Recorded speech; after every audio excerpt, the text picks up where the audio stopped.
Hi everyone, Zoe here. I'm going to do a series of videos for a change, and this one's going to be on one of my favourite survival resources, Charcloth. Now I use Charcloth quite often, it's in nearly all my kits, I make it indoors, I just really love hitting it with a ferro rod, taking that ember and blowing it into flame. In fact, I've even got people doing it when they're quite drunk at parties. It's a great little fun thing to do. So these videos are really going to be aimed more at people just getting into the bushcrafting and survival communities, or lifestyle, however we define ourselves.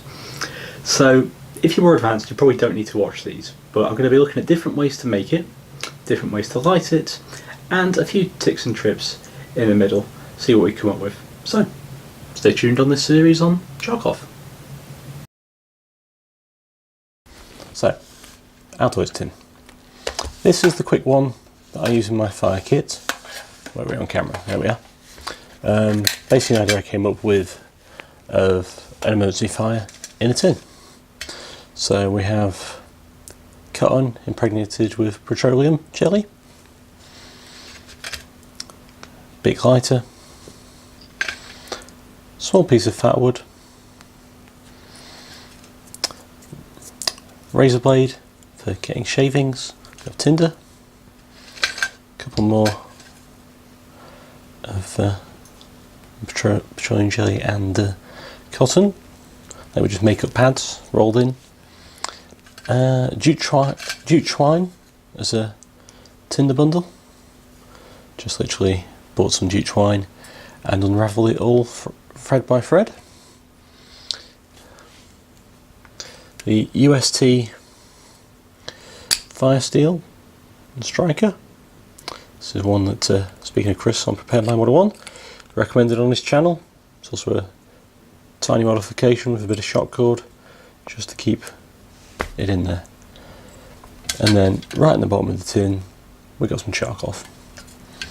So in theory, although doing this on the carpet in my living room is not ideal,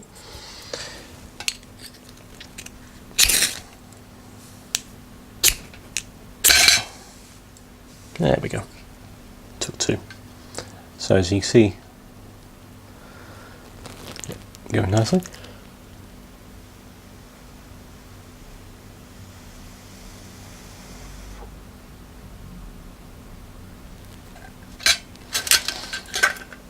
So, what do we do to turn your average Altoids tin into one we can make Charcloth in?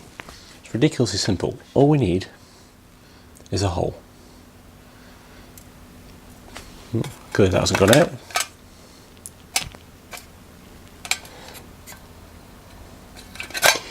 So, because we're going to be burning something in a low oxygen environment, if it's completely sealed up, trust me from experience, it will explode. First time I tried making this several years ago, it was a biscuit tin tube. I didn't put a hole in the top and it blew off the lid like a cannon after about 3 minutes in a fire. So we're going to make a small hole for the gas to escape, but so that oxygen can't get in. Now, you can use drawing pins, you can use canvas needles, you can use awls or owls. So anything like this, for example, nail, or something a bit more fancy, point on a stick. So the way I found that I prefer to do it is to open it up and do a hole on the inside, going outside. Such as that. Easy peasy, lemon squeezy.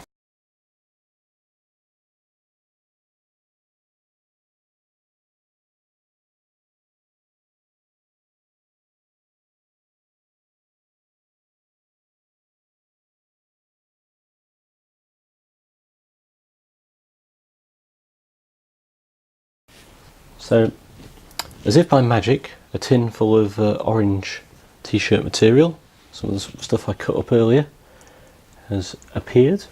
I cut it to about 1/2 inch to inch squares, because my OCD is like that. And just going to open up the tin and put a few in. I like to line the bottom, but you don't want to over stuff it, you need the oxygen to be able to get out. That's what we're doing, we're superheating it so the oxygen can escape, but because it's a mostly airtight container, the fire won't get to the actual material directly, so it will cook rather than burn and turn into carbon. So we need a bit of space for that air to get out, and that's why I like to do a hole from the outside. Do a hole from the inside going outside, because it just creates a little funnel shape. I don't know if it makes any difference, to me it just makes common sense. If you've got gas building up, if you've got a small funnel going from the inside going out, presumably that's the course of direction for the gas to go. Now we need to put this on a fire.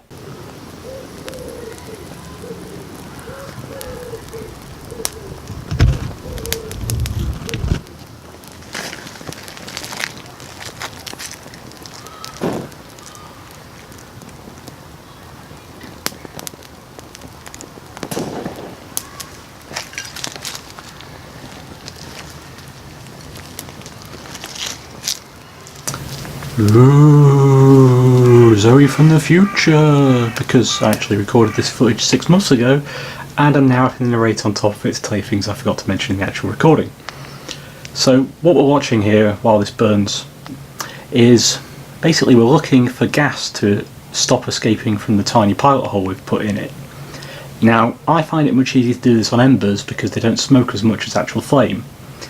As you can see in this fire, it's actually quite difficult to tell what's coming from the material we're burning to make the fire and what's actually escaping from the Altoids tin. So you have to really monitor that tiny little hole to make sure there's still smoke coming out of it. That's one of the reasons I like using bright orange material, because you can see it's not quite done. Some of it's black, some of it's still orange, so it's not completely ruined. We can still put it back onto a heat source and basically keep it going till it's done.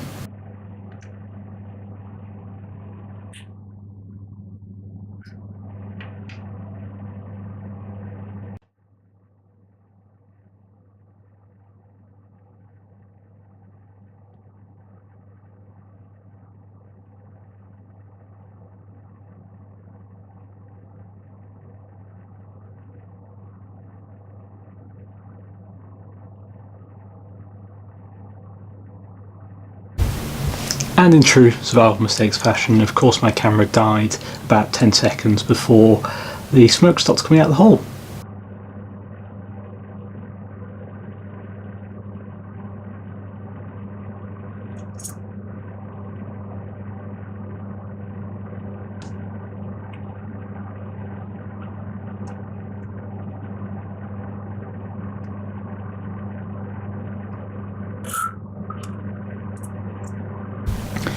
Now when you take off your container off your heat source, you need to make sure it's completely cold, because if you open it up while there's still heat in there, the oxygen could actually still catch fire to your material.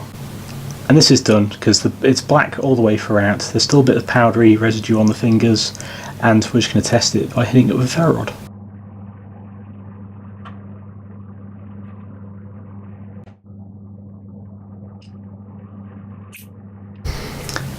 Now I'm really embarrassed I left this footage in here. How many times did it take me to strike this ferro rod? It's ridiculous, but I wasn't doing it far down enough on my knife. I know that now from watching the footage, but I just wanted to leave it in there to show we're not all perfect, and sometimes you can get it wrong.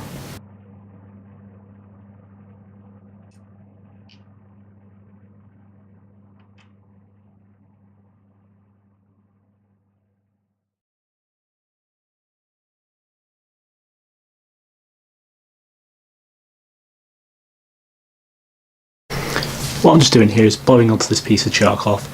It increases the oxygen flow, which is the fuel the fire needs, so with more oxygen it burns hotter.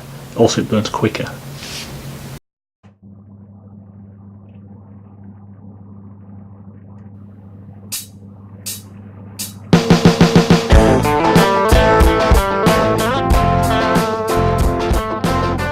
Thank you for watching this video on the Newbies Guide to Charcloth, Part 1.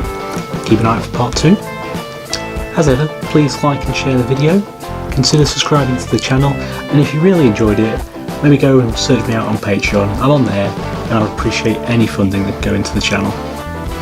And as ever, thank you for your time, and get out there and doing the impossible every day.